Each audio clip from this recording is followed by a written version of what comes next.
A spectre is haunting Eastern Europe. The spectre of what in the West is called dissent. This spectre has not appeared out of thin air. It is a natural and inevitable consequence of the present historical phase of the system it is haunting. It was born at a time when this system, for 1,000 reasons, can no longer base itself on the unadulterated, brutal, and arbitrary application of power, eliminating all expressions of nonconformity. What is more, the system has become so ossified politically that there is practically no way for such nonconformity to be implemented within its official structures. Who are these so-called dissidents? Where does their point of view come from, and what importance does it have? What is the significance of the independent initiatives in which dissidents collaborate, and what real chances do such initiatives have of success? Is it appropriate to refer to dissidents as an opposition? If so, what exactly is such an opposition within the framework of this system? What does it do? What role does it play in society? What are its hopes, and on what are they based? Is it within the power of the dissidents as a category of sub-citizen outside the power establishment to have any influence at all on society and the social system? Can they actually change anything? I think that an examination of these questions, an examination of the potential of the powerless, can only begin with an examination of the nature of power and the circumstances in which these powerless people operate. Our system is most frequently characterized as a dictatorship, or more precisely, as the dictatorship of a political bureaucracy over a society which has undergone economic and social leveling. I'm afraid that the term dictatorship, regardless of how intelligible it may otherwise be, tends to obscure rather than clarify the real nature of power in this system.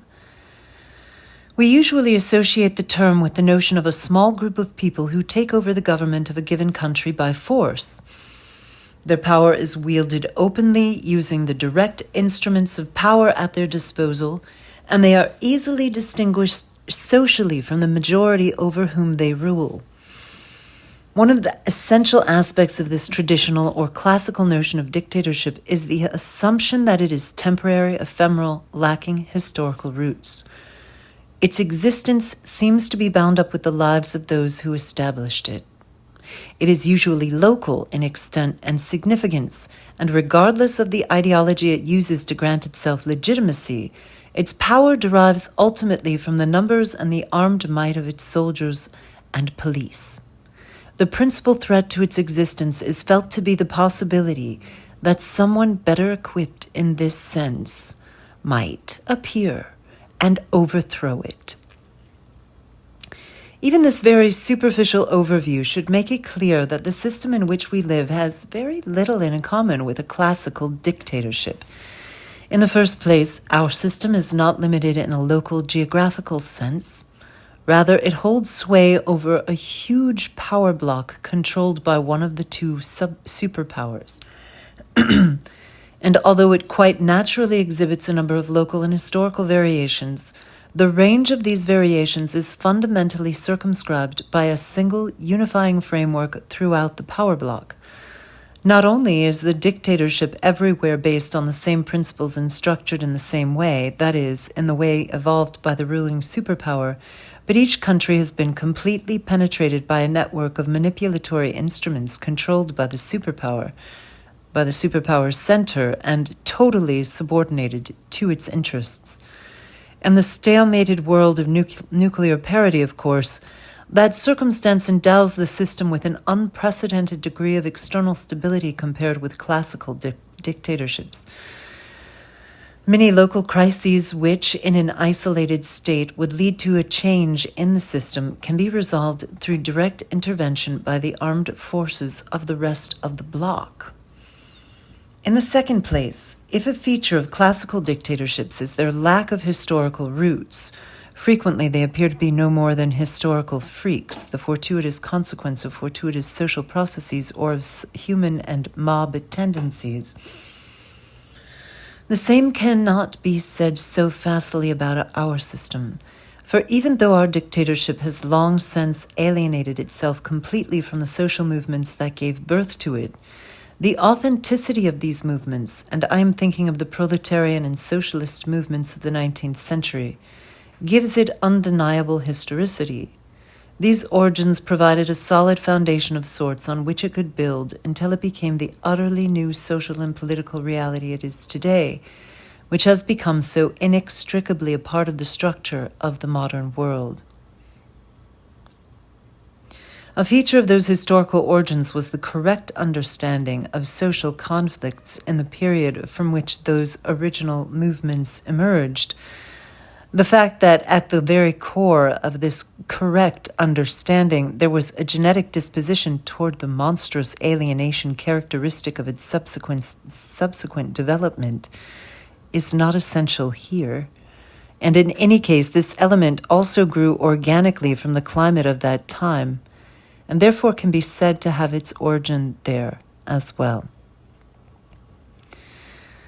One legacy of that original correct understanding is a third peculiarity that makes our systems different from other modern dictatorships. It commands an incomparably more precise, logically structured, generally comprehensible, and in essence, extremely flexible ideology that, in its elaborateness and completeness, is almost a secularized religion. It offers a ready answer to any question whatsoever. It can scarcely be accepted only in part, and accepting it has profound implications for life. In an era when metaphysical and existential certainties are in a state of crisis, when people are being uprooted and alienated and are losing their sense of what this world means, this ideology inevitably has a certain hypnotic charm. To wandering humankind, it offers an immediately available home. All one has to do is accept it, and suddenly everything becomes clear once more. Life takes on new meaning, and all mysteries, unanswered questions, anxiety, and loneliness vanish. Of course, one pays dearly for this low-rent home. The price is abdication of one's own reason, conscience, and responsibility. For an essential aspect of this ideology is the consignment of reason and conscience to a higher authority. The principle involved here is that the center of power is identical with the center of truth. In our case, the connection with Byzantine theocracy is direct. The highest secular authority is identical with the highest spiritual authority. It is true, of course, that, all this aside, ideology no longer has any great influence on people, at least within our bloc, with the possible exception of Russia, where the serf mentality, with its blind, fatalistic respect for rulers and its automatic acceptance of all their claims, is still dominant, and combined with a superpower patriotism which traditionally places the interests of empire higher than the interests of humanity.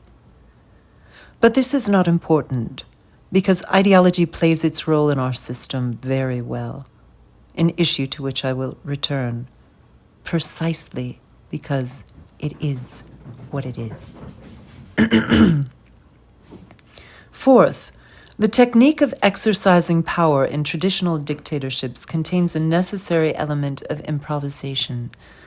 The mechanisms for wielding power are for the most part not established firmly, and there is considerable room for accident and for the arbitrary and unregulated application of power. Socially, psychologically, and physically, conditions still exist for the expression of some form of opposition. In short, there are many seams on the surface which can split apart before the entire power structure has managed to stabilize. Our system, on the other hand, has been developing in the Soviet Union for over 60 years. and for approximately 30 years in Eastern Europe. Moreover, several of its long-established structural features are derived from Tsarist absolutism. In terms of the physical aspects of power, this has led to the creation of such intricate and well-developed mechanisms for the direct and indirect manipulation of the entire population that, as a physical power base, it represents something radically new. At the same time, let us not forget that the system is made significantly more effective by state ownership and central direction of all the means of production. This gives the power structure an unprecedented and uncontrollable capacity to invest in itself. In the areas of the bureaucracy and the police, for example, and makes it easier for that structure as the sole employer to manipulate the day-to-day existence of all citizens. Finally, if an atmosphere of revolutionary excitement, heroism, dedication, and boisterous violence on all sides characterizes classical dictatorships, then the last traces of such an atmosphere have vanished from the Soviet bloc. For some time now, this bloc has ceased to be a kind of enclave, isolated from the rest of the developed world and immune to the processes occurring in it. To the contrary, the Soviet bloc is an integral part of that larger world, and it shares and shapes the world's destiny. This means, in concrete terms, that the hierarchy of values existing in the developed countries of the West has, in essence, appeared in our society. The long period of coexistence with the West has only hastened this process.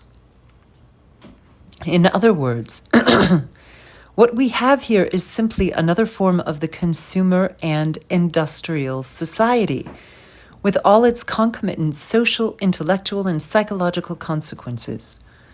It is impossible to understand the nature of power in our system without taking this into account. The profound difference between our system in terms of the nature of power and what we traditionally understand by dictatorship, a difference I hope is clear even from this quite superficial comparison, has caused me to search for some term appropriate for our system, purely for the purposes of this essay. If I refer to it henceforth as a post-totalitarian system, I am fully aware that this is perhaps not the most precise term, but I am unable to think of a better one. I do not wish to imply by the prefix post that the system is no longer totalitarian. On the contrary, I mean that it is totalitarian in a fundamentally different way from classical dictatorships, different from totalitarianism as we usually understand it. The circumstances I have mentioned, however, form only a circle of conditional factors and a kind of phenomenal framework for the actual composition of power in the post-totalitarian system, several aspects of which I shall now attempt to identify. The manager of a fruit and vegetable shop places in his window, among the onions and carrots, the slogan, "Workers of the world, unite." Why does he do it? What is he trying to communicate to the world? Is he genuinely enthusiastic about the idea of unity among the workers of the world? Is his enthusiasm so great that he feels an irrepressible impulse to acquaint the public with his ideals? Has he really given more than a moment's thought to how such a unification might occur and what it would mean? I think it can safely be assumed that the overwhelming majority of shopkeepers never think about the slogans they put in their windows, nor do they use them to express their real opinions. That poster was delivered to our greengrocer from the enterprise headquarters along with the onions and carrots. He put them all into the window simply because it has been done that way for years, because everyone does it, and because that is the way it has to be. If he were to refuse, there could be trouble. He could be reproached for not having the proper decoration in his window. Someone might even accuse him of disloyalty. He does it because these things must be done if one is to get along in life. It is one of the thousands of details that guarantee him a relatively tranquil life in harmony with society, as they say. Obviously, the greengrocer is indifferent to the semantic content of the slogan on exhibit. He does not put the slogan in his window from any personal desire to acquaint the public with the ideal it expresses. This, of course, does not mean that his action has no motive or significance at all, or that the slogan communicates nothing to anyone. The slogan is really a sign, and as such, it contains a subliminal but very definite message. Verbally, it might be expressed this way. I, the greengrocer, XY, live here, and I know what I must do. I behave in the manner expected of me. I can be depended upon, and I am beyond reproach. I am obedient, and therefore I have the right to be left in peace. This message, of course, has an addressee. It is directed above to the greengrocer's superior, and at the same time, it is a shield that protects the greengrocer from potential informers. The slogan's real meaning, therefore, is rooted firmly in the greengrocer's existence.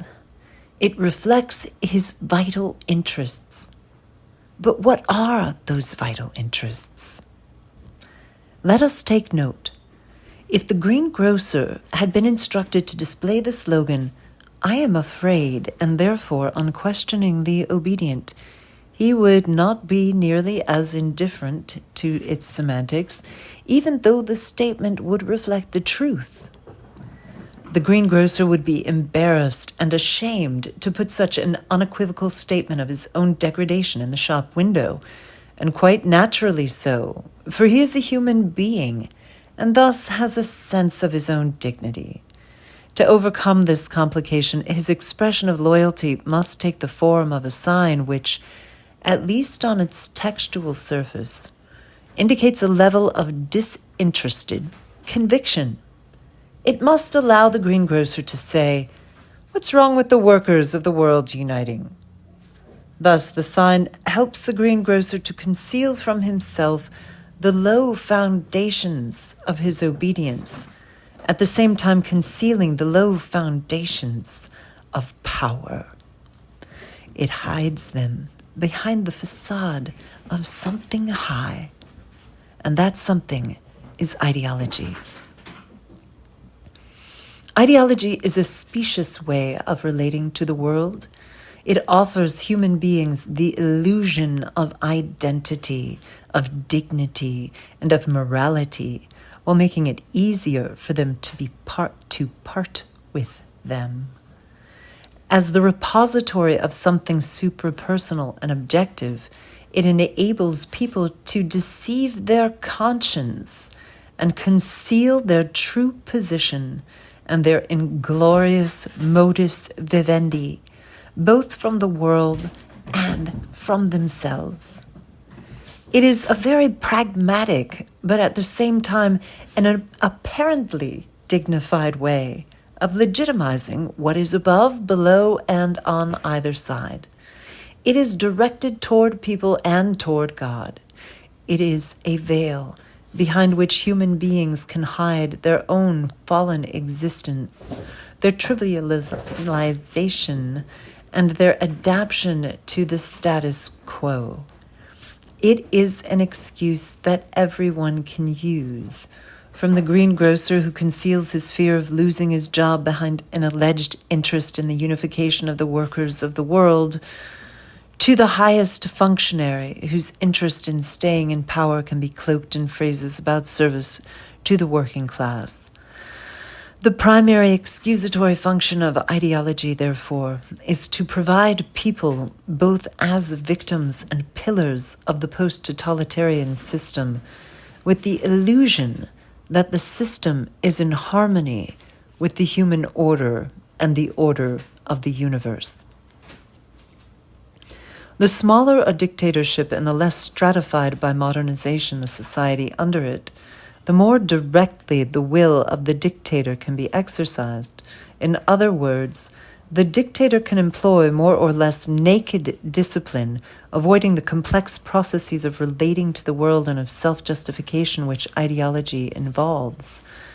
But the more complex the mechanisms of power become, the larger and more stratified the society they embrace, and the longer they have operated historically, the more individuals must be connected to them from the outside, and the greater the importance attached to the ideological excuse. It acts as a kind of bridge between the regime and the people, across which the regime approaches the people and the people approach the regime.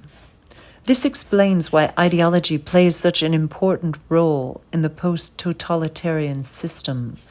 That complex machinery of units, hierarchies, transmission belts, and indirect instruments of manipulation which ensure in countless ways the integrity of the regime, leaving nothing to chance, would be quite simply unthinkable without ideology acting as its all-embracing excuse, and as the excuse for each of its parts. Between the aims of the post-totalitarian system and the aims of life, there is a yawning abyss. While life, in its essence, moves toward plurality, diversity, independence, self-constitution, and self-organization, in short, toward the fulfillment of its own freedom, the post-totalitarian system demands conformity, uniformity, and discipline. While life ever strives to create new and improbable structures, the post-totalitarian system contrives to force life into its most probable states.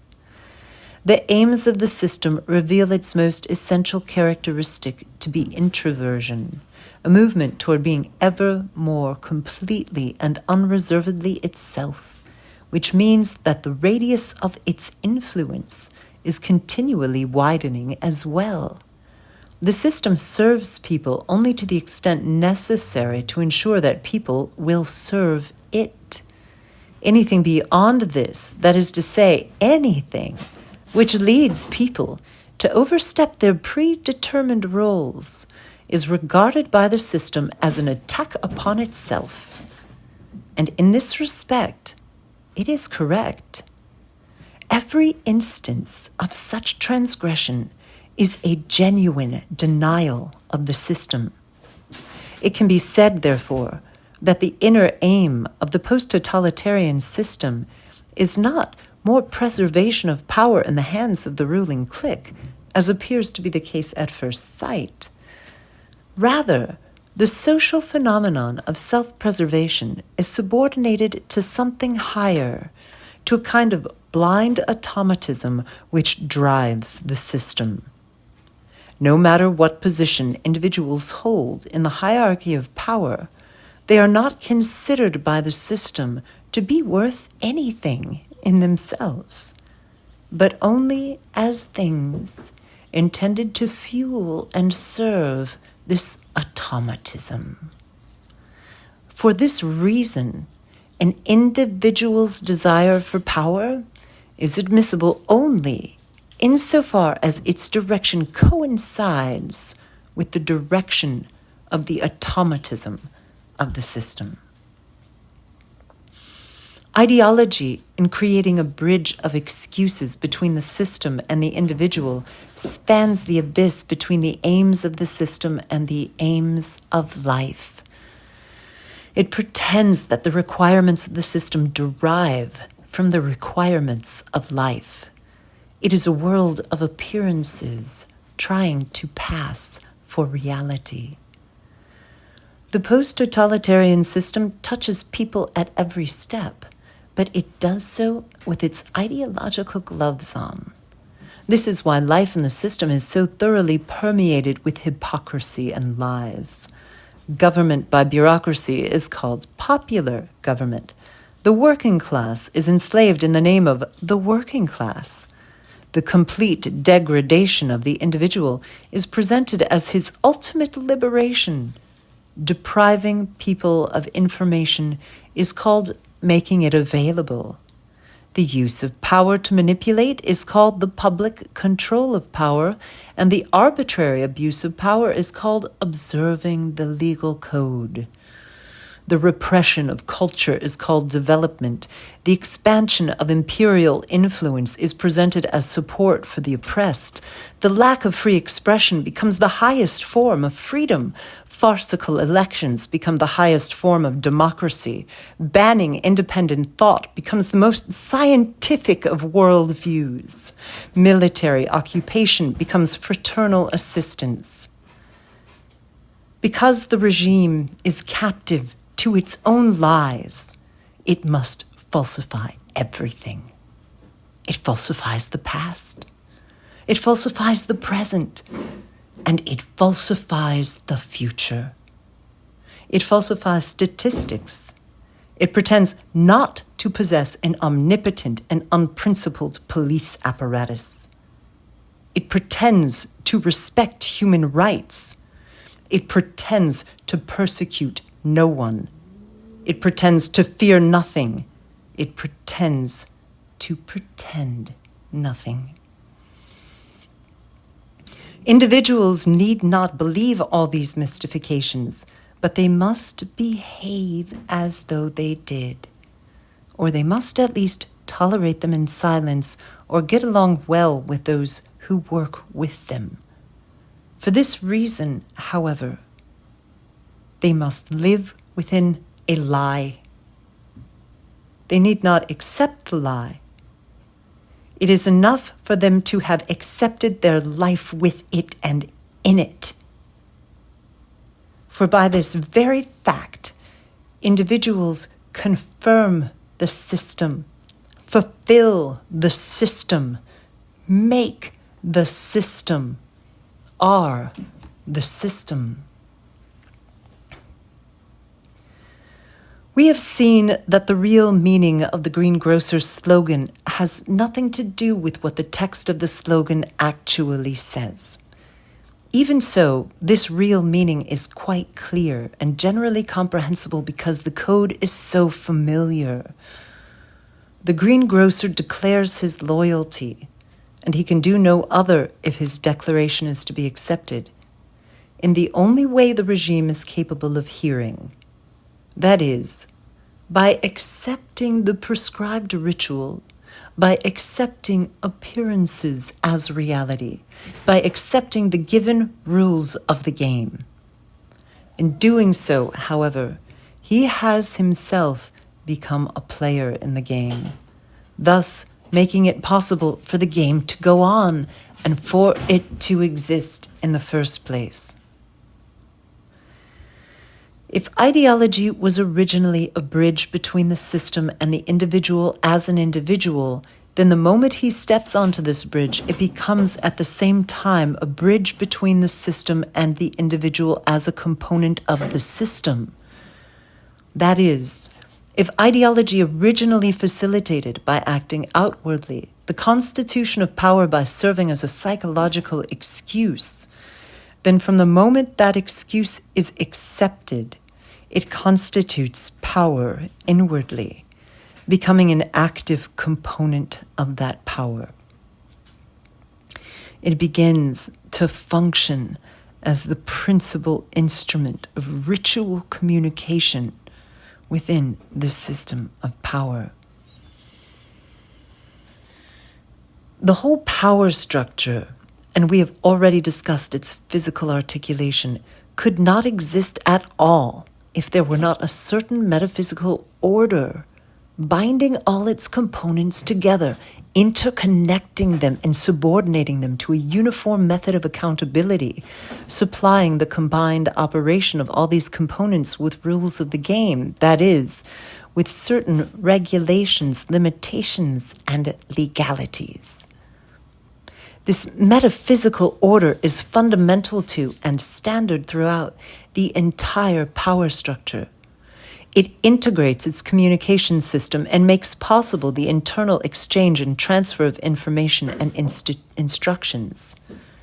It is rather like a collection of traffic signals and directional signs, giving the process shape and structure.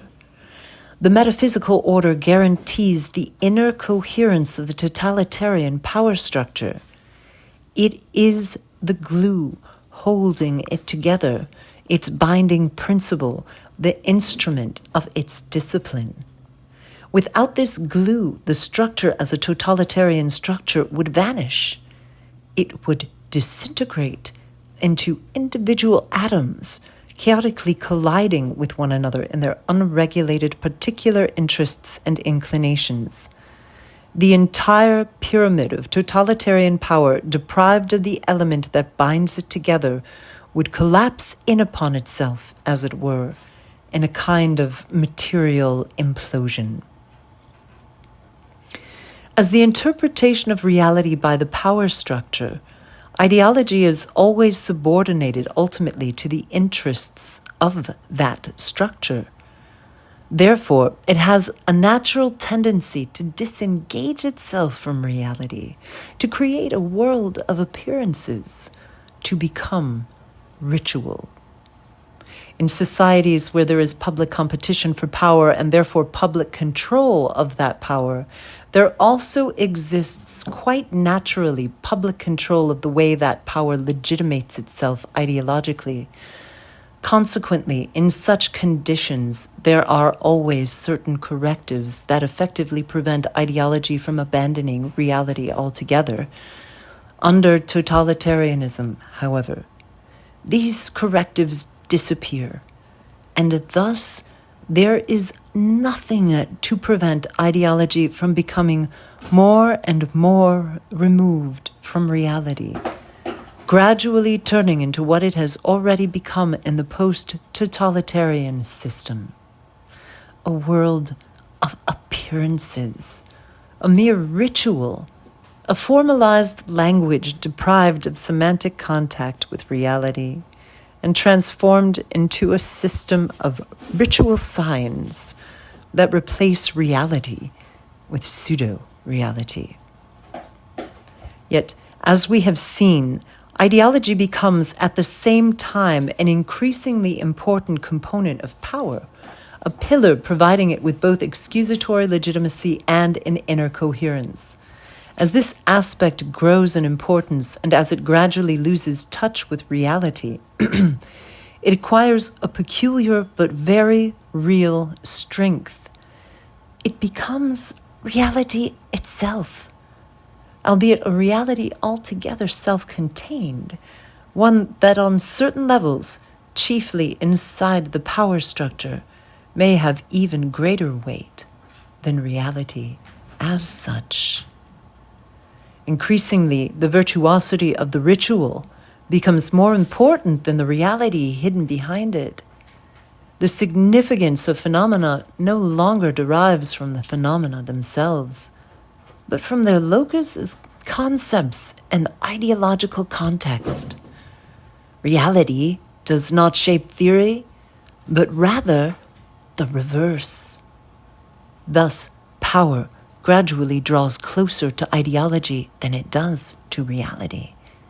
It draws its strength from theory and becomes entirely dependent on it.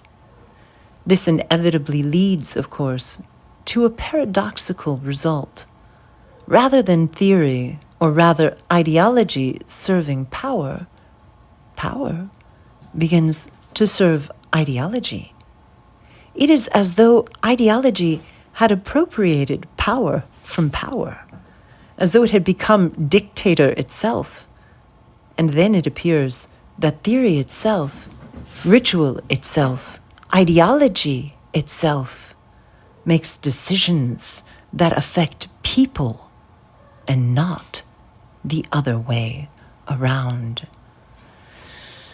If ideology is the principal guarantee of the inner consistency of power, it becomes at the same time an increasingly important guarantee of its continuity. Whereas succession to power in classical dictatorship is always rather a complicated affair, the pretenders having nothing to give their claims reasonable legitimacy, thereby forcing them always to resort to confrontations of naked power.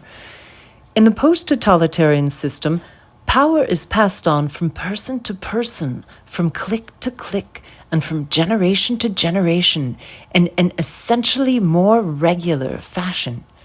In the selection of pretenders, a new kingmaker takes part. It is ritual legitimation, the ability to rely on ritual, to fulfill it and use it, to allow oneself, as it were, to be borne aloft by it.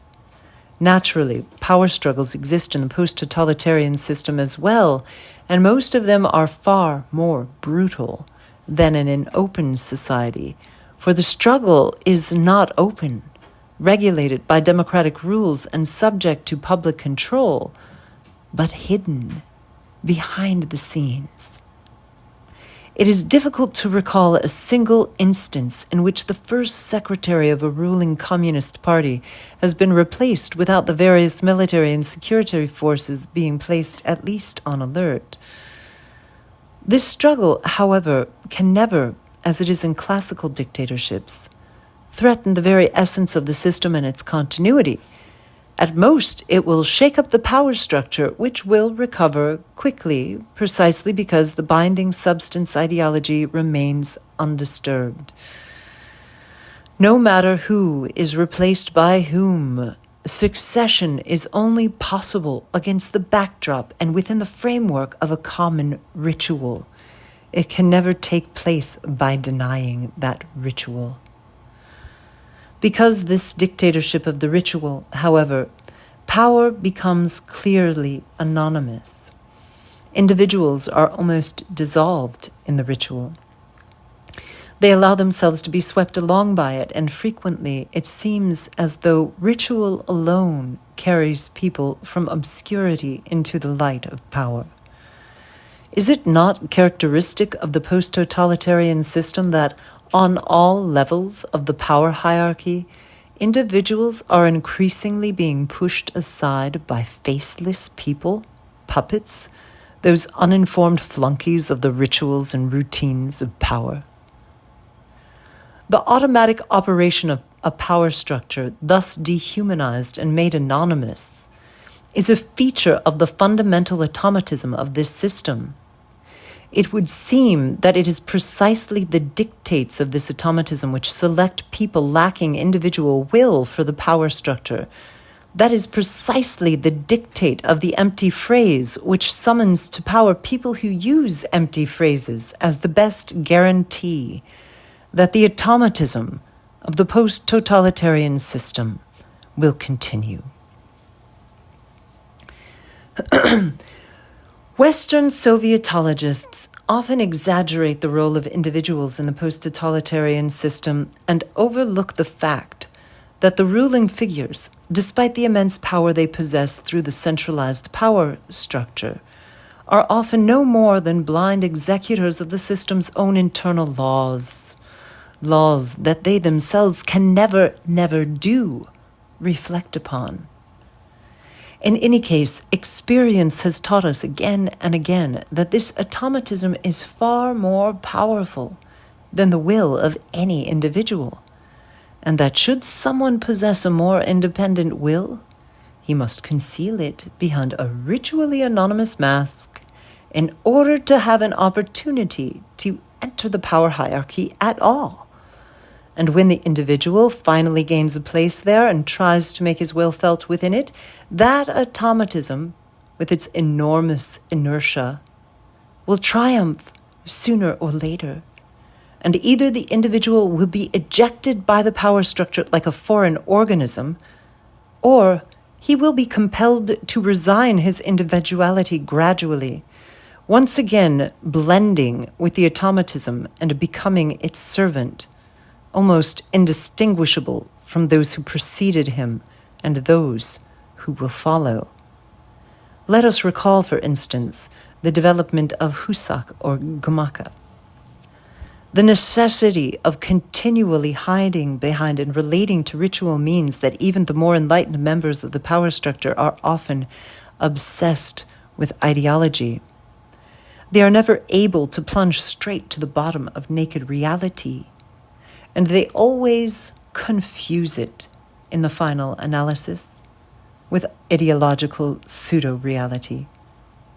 In my opinion, one of the reasons Zubjek's leadership lost control of the situation in 1968 was precisely because, in extreme situations and in final questions, its members were never capable of extricating themselves completely from the world of appearances.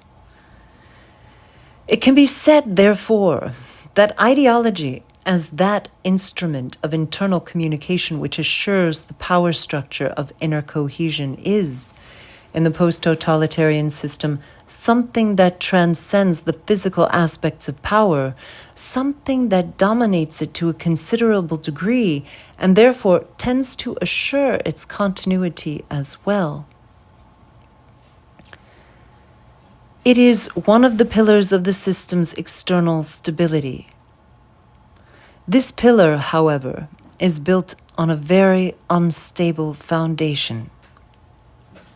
It is built on lies. It works only as long as people are willing to live within the lie. Why, in fact, did our greengrocer have to put his loyalty on display in the shop window?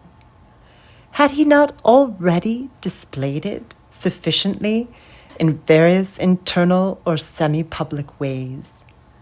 At trade union meetings, after all, he had always voted as he should. He had always taken part in various competitions. He voted in elections like a good citizen. He had even signed the anti-charter.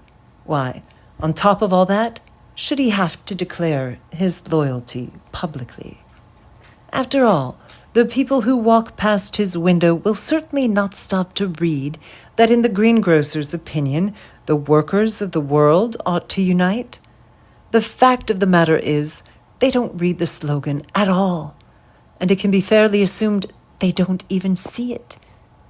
If you were to ask a woman who had stopped in front of his shop what she saw in the window, she would certainly tell whether or not they had tomatoes today, but it is highly unlikely that she noticed the slogan at all, let alone what it said. It seems senseless to require the greengrocer to declare his loyalty publicly, but it makes sense nevertheless. People ignore his slogan, but they do so because such slogans are also found in other shop windows, on lampposts, bulletin boards, in apartment windows, and on buildings. They are, in fact, everywhere. They form part of the panorama of everyday life. Of course, while they ignore the details, people are very aware of that panorama as a whole. And what else is the greengrocer's slogan but a small component in that huge backdrop of daily life? The greengrocer had to put the slogan in his window, therefore, not in the hope that someone might read it or be persuaded by it, but to contribute, along with the thousands of other slogans, to the panorama that everyone is very much aware of. The panorama, of course, has a subliminal meaning as well. It reminds people where they are living and what is expected of them. It tells them what everyone else is doing and indicates to them what they must do as well. If they don't want to be excluded, to fall into isolation, alienate themselves from society, break the rules of the game, and risk the loss of their peace and tranquility and security. The woman who ignored the greengrocer's slogan may well have hung a similar slogan just an hour before in the corridor of the office where she works. She did it more or less without thinking, just as our greengrocer did, and she could do so precisely because she was doing it against the background of the general panorama and with some awareness of it.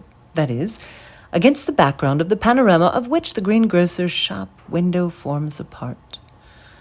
When the greengrocer visits her office, he will not notice her slogan either, just as she failed to notice his. Nevertheless, their slogans are mutually dependent. Both were displayed with some awareness of the general panorama, and we might say under its diktat. Both, however, assist in the creation of that panorama, and therefore they assist in the creation of that diktat as well. The greengrocer and the office worker have both adapted to the conditions in which they live, but in doing so, they help to create those conditions. They do what is done, what is to be done, what must be done, but at the same time, by that very token, they confirm that it must be done. In fact, they conform to a particular requirement, and in so doing, they themselves perpetuate that requirement. Metaphysically speaking, without the greengrocer's slogan, the office worker's slogan could not exist, and vice versa. Each proposes to the other that something be repeated, and each accepts the other's proposal. The mutual indifference to each other's slogans is only an illusion. In reality, by exhibiting their slogans, each compels the other to accept the rules of the game and thereby confirm the power that requires the slogans in the first place. Quite simply, each helps the other to be obedient. Both are objects in a system of control, but at the same time, they are its subjects as well. They are both victims of the system and its instruments. If an entire district town is plastered with slogans that no one reads, it is on the one hand a message from the district secretary to the regional secretary, but it is also something more, a small example of the principle of social auto-totality at work. Part of the essence of the post-totalitarian system is that it draws everyone into its sphere of power, not so they may realize themselves as human beings, but so they may surrender their human identity in favor of the identity of the system. That is, so they may become agents of the system's general automatism and servants of its self-determined goals. So they may participate in the common responsibility for it. So they may be pulled into it and ensnared by it, like Faust by Mephistopheles. More than this, so they can create, through their involvement, a general norm, and thus bring pressure to bear on their fellow citizens. And further, so they may learn to be comfortable with their involvement, to identify with it as though it were something natural and inevitable, and ultimately, so they may, with no external urging, come to treat any non-involvement as an abnormality, an arrogance, an attack on themselves, as a form of dropping out of society. By pulling everyone into its power structure, the post-totalitarian system makes everyone an instrument of mutual totality, the auto-totality of society. Everyone, however, is in fact involved and enslaved, not only the greengrocers, but also the prime ministers. Differing positions in the hierarchy merely establish differing degrees of involvement. The greengrocer is involved only to a minor extent, but he also has very little power. The prime minister, naturally, has greater power, but in return, he is far more deeply involved. Both, however, are unfree. Each merely in a somewhat different way. The real accomplice in this involvement, therefore, is not another person, but the system itself. Position in the power hierarchy determines the degree of responsibility and guilt, but it gives no one unlimited responsibility and guilt, nor does it completely absolve anyone. Thus, the conflict between the aims of life and the aims of the system is not a conflict between two socially defined and separate communities, and only a very generalized view, and even that only approximate, permits us to divide society into the rulers and the ruled. Here, by the way, is one of the most important differences between the post-totalitarian system and classical dictatorships, in which this line of conflict can still be drawn according to social class. In the post-totalitarian system, this line runs de facto through each person, for everyone, in his own way, is both a victim and supporter of the system. What we understand by the system is not, therefore, a social order imposed by one group upon another, but rather something which permeates the entire society and is a factor in shaping it, something which may seem impossible to grasp or define, for it is in the nature of a mere principle, but which is expressed by the entire society as an important feature of its life. The fact that human beings have created and create daily this self-directed system through which they divest themselves of their innermost identity is not therefore the result of some incomprehensible misunderstanding of history, nor is it history somehow gone off its rails.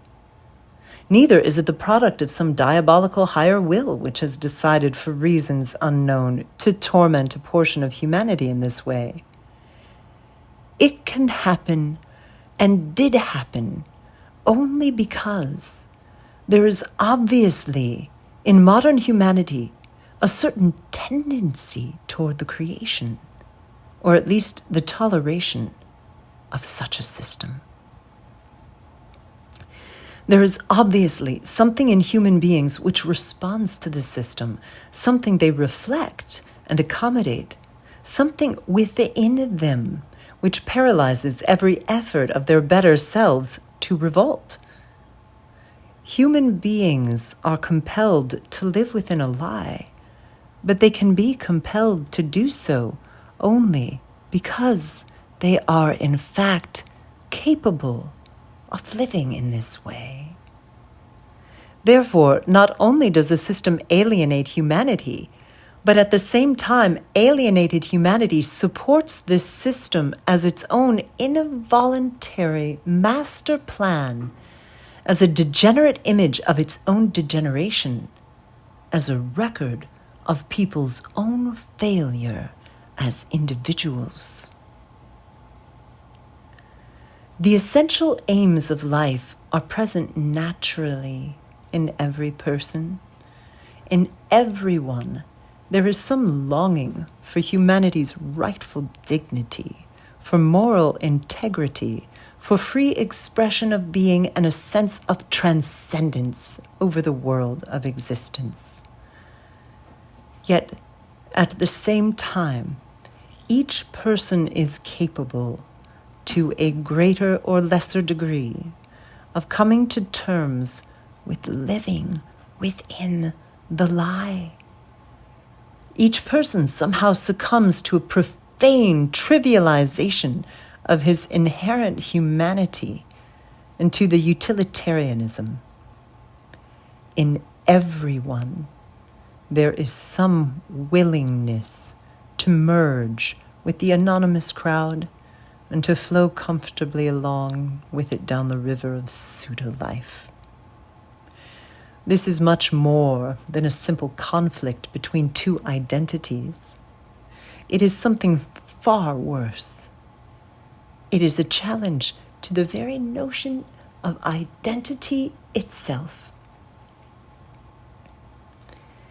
In highly simplified terms, it could be said that the post-totalitarian system has been built on foundations laid by the historical encounter between dictatorship and the consumer society. Is it not true that the far-reaching adaptability to living a lie and the effortless spread of social auto-totality have some connection with the general unwillingness of consumption-oriented people to sacrifice some material certainties for the sake of their own spiritual and moral integrity? With their willingness to surrender higher values when faced with the trivializing temptations of modern civilization, with their vulnerability to the attractions of mass indifference. And in the end, is it not the grayness and the emptiness of life in the post-totalitarian system only an insulated caricature of modern life in general? And do we not in fact stand, although in the external measures of civilization we are far behind, as a kind of warning to the West, revealing its own latent tendencies? Let us now imagine that one day something in our greengrocer snaps, and he stops putting the slogans merely to ingratiate himself. He stops voting in elections he knows are a farce. He begins to say what he really thinks at political meetings. He even finds the strength to express himself in solidarity with those with whom his conscience commands him to support. In this revolt, the greengrocer steps out of living within the lie. He rejects the ritual and breaks the rules of the game.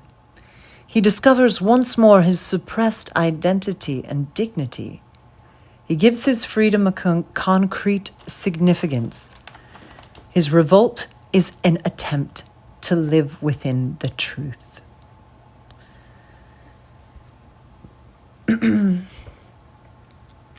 The bill is not long in coming.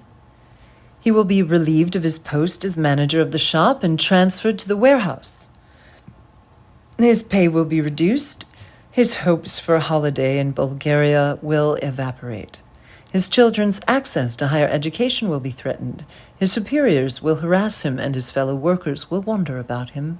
Most of those who apply these sanctions, however, will not do so from any authentic inner conviction, but simply under pressure from conditions, the same conditions that once pressured the greengrocer to display the official slogans.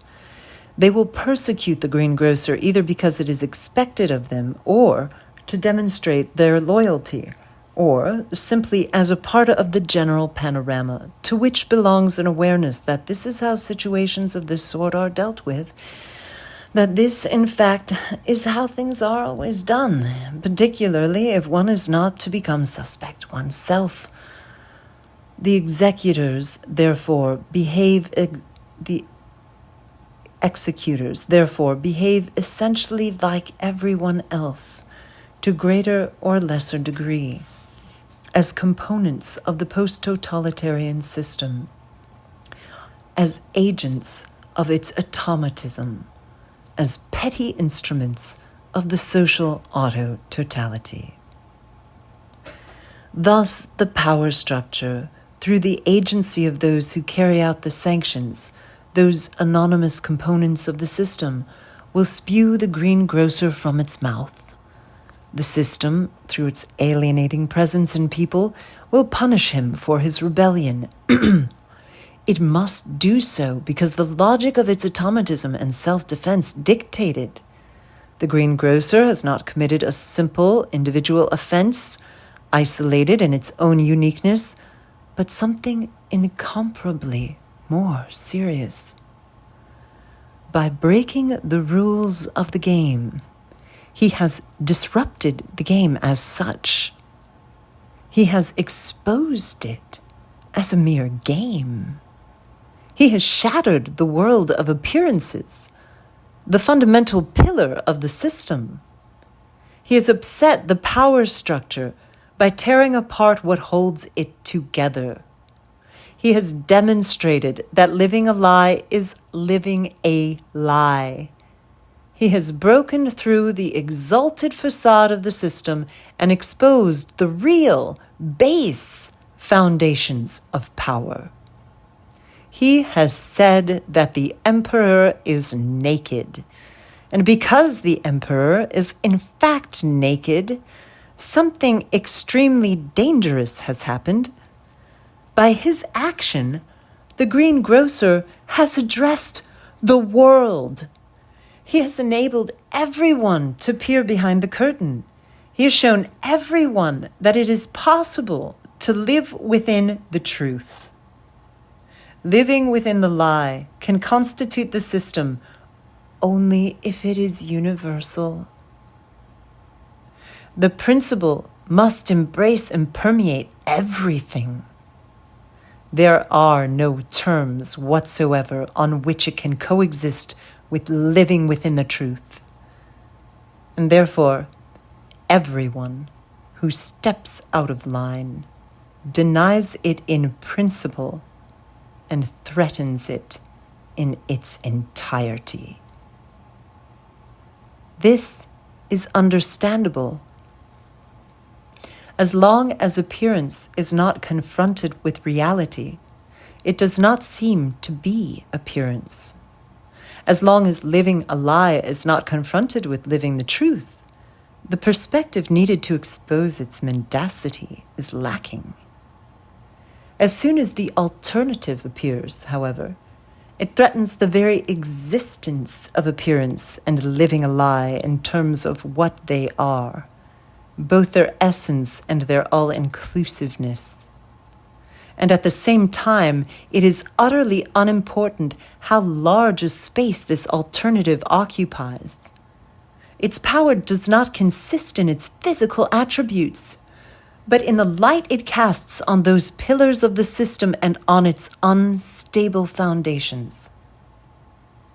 After all, the greengrocer was a threat to the system, not because of any physical or actual power he had, but because his action went beyond itself, because it illuminated its surroundings, and of course, because of the incalculable consequences of that illumination.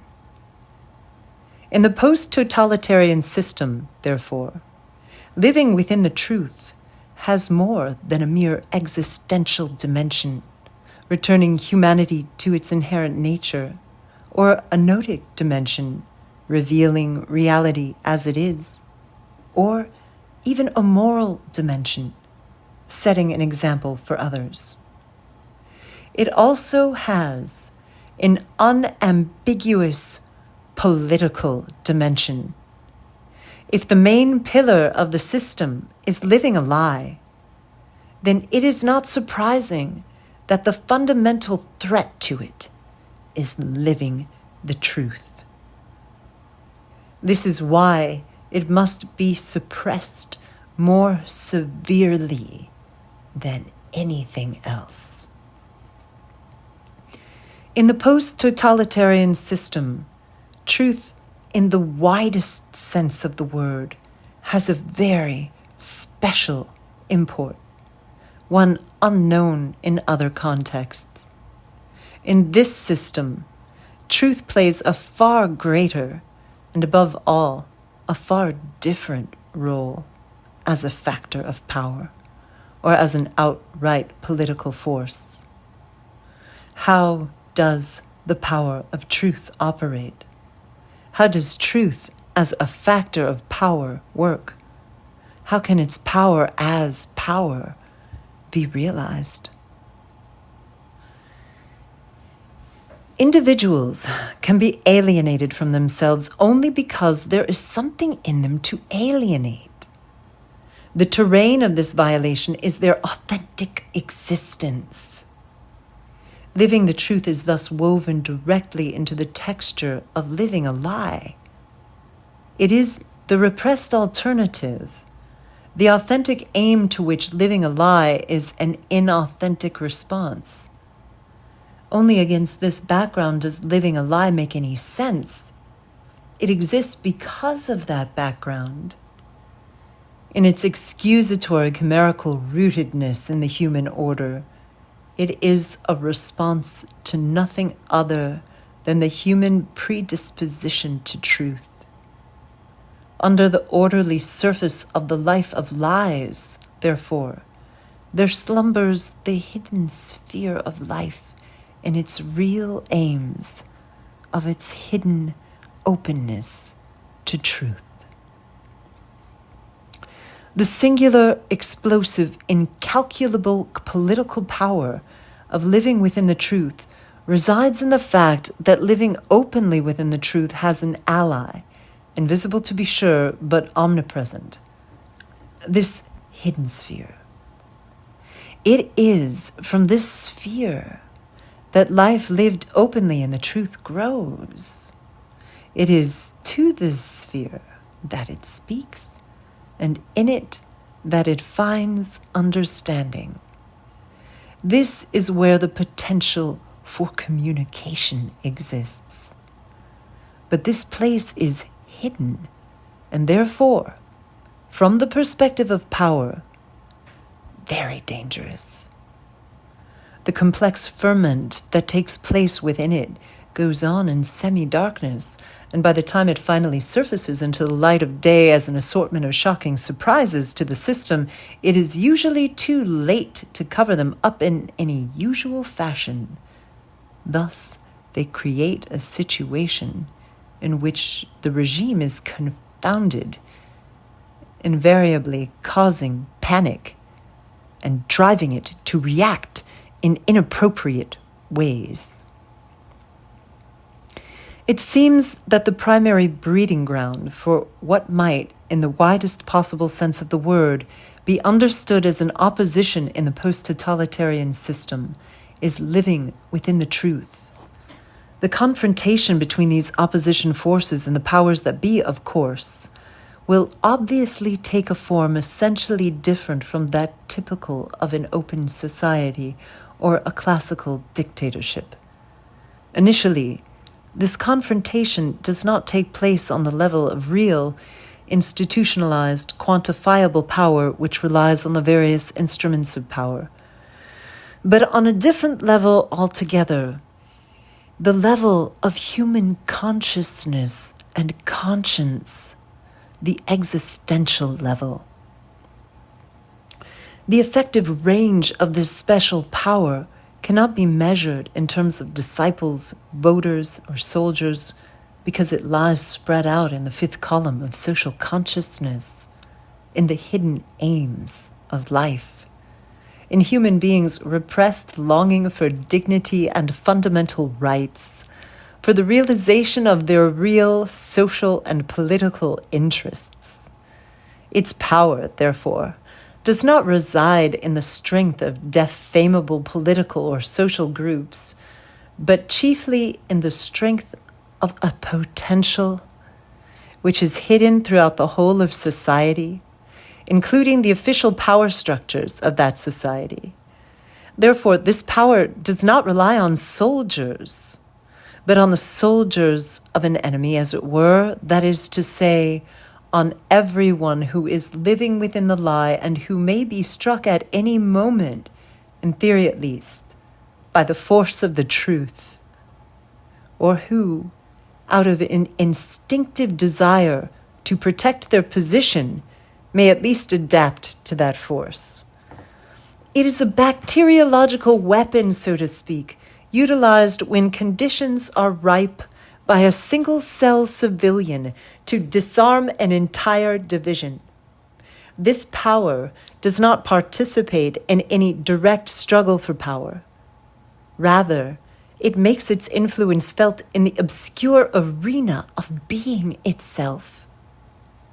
The hidden movements it gives rise to there, however, can issue forth when, where, under what circumstances, and to what extent are difficult to predict, in something visible a real political act or event, a social movement, a sudden explosion of civil unrest, a sharp conflict inside an apparently monolithic power structure, or simply an irrepressible transformation in the social and intellectual climate.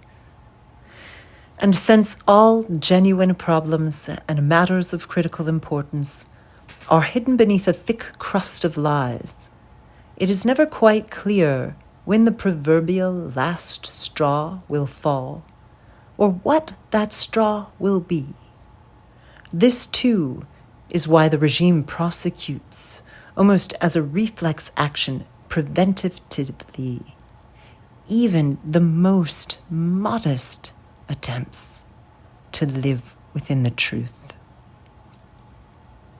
Why was Solzhenitsyn driven out of his own country?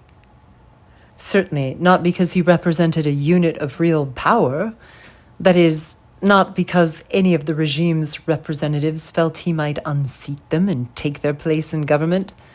Solzhenitsyn's expulsion was something else. A desperate attempt to plug up the dreadful wellspring of truth, a truth which might cause incalculable transformations in social consciousness, which in turn might one day produce political debacles unpredictable in their consequences. And so the post-totalitarian system behaved in a characteristic way. It defended the integrity of the world of appearances in order to defend itself. For the crust presented by the life of lies is made of strange stuff. As long as it seals off hermetically the entire society, it appears to be made of stone. But the moment someone breaks through in one place, when one person cries out, "The emperor is naked," when a single person breaks the rules of the game, thus exposing it as a game, suddenly everything appears in another light, and the whole crust seems to be made of a tissue on the point of tearing and disintegrating uncontrollably. When I speak of living within the truth, I naturally do not have in mind only products of conceptual thought, such as a protest or a letter written by a group of intellectuals. It can be, by any means, which a person or group revolts against manipulation. Anything from a letter by intellectuals to a workers' strike, from a rock concert to a student demonstration, from refusing to vote in the farcical elections to making an open speech at some official congress, or even a hunger strike, for instance. If the suppression of the aims of life is a complex process, and if it is based on the multifaceted manipulation of all expressions of life, then, by the same token, every free expression of life indirectly threatens the post-totalitarian system politically, including forms of expression to which, in other social systems, no one would attribute any political significance, not to mention explosive power. The Prague Spring is usually understood as a clash between two groups on the level of real power. Those who wanted to maintain the system as it was, and those who wanted to reform it. It is frequently forgotten, however, that this encounter was merely the final act and the inevitable consequence of a long drama, originally played out chiefly in the theater of the spirit and the conscience of society. And that somewhere, at the beginning of this drama, there were individuals who were willing to live within the truth even when things were at their worst. These people had no access to real power, nor did they aspire to it. The sphere in which they were living the truth was not necessarily even that of political thought.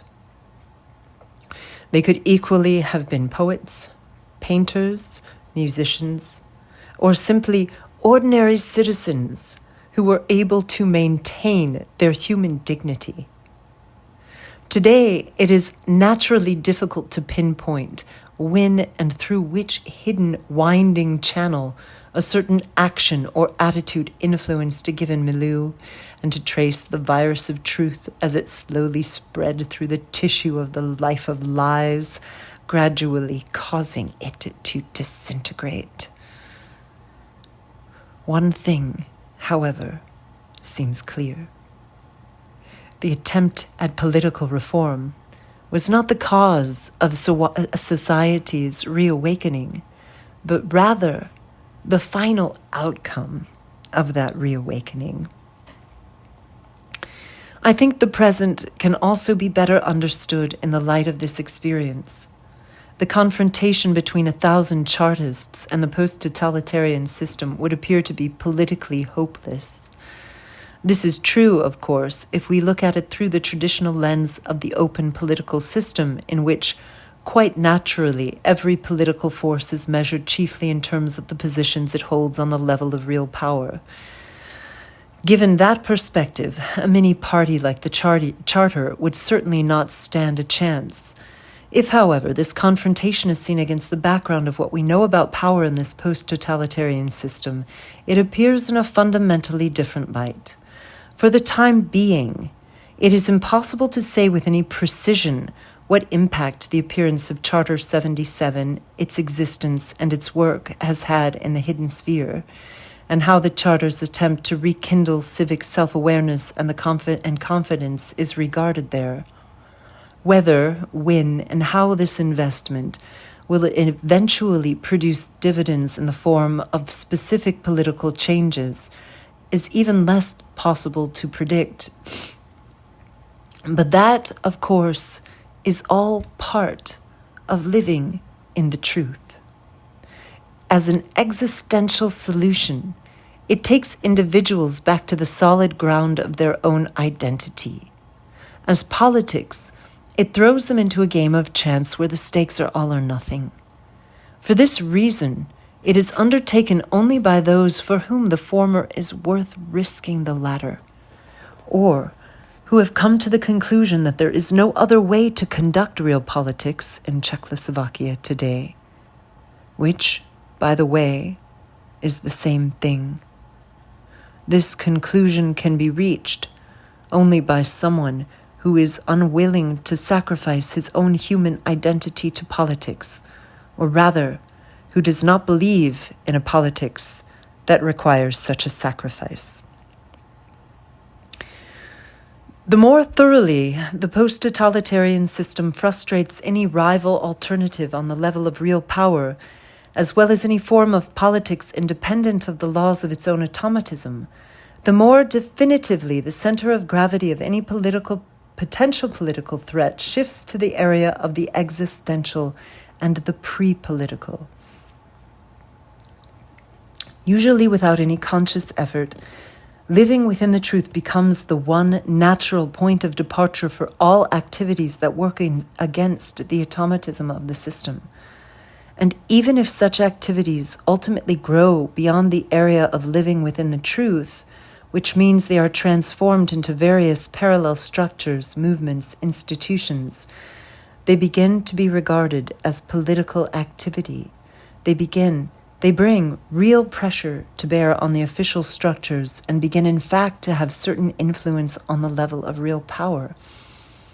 They always carry with them the specific hallmark of their origins. Therefore, it seems to me that not even the so-called dissident movements can be properly understood without constantly bearing in mind this special background from which they emerge. The profound crisis of human identity brought on by living within a lie, a crisis which in turn makes such a life possible, certainly possesses a moral dimension as well. It appears, among other things, as a deep moral crisis in society. A person who has been seduced by the consumer value system, whose identity is dissolved in an amalgam of accoutrements of mass civilization, and who has no roots in the order of being, no sense of responsibility for anything higher than his own personal survival, is a demoralized person. The system depends on this demoralization. It deepens it, is in fact a projection of it into society. Living within the truth as humanity's revolt against an enforced position is, on the contrary, an attempt to regain control over one's own sense of responsibility. In other words, it is clearly a moral act, not only because one must pay so dearly for it,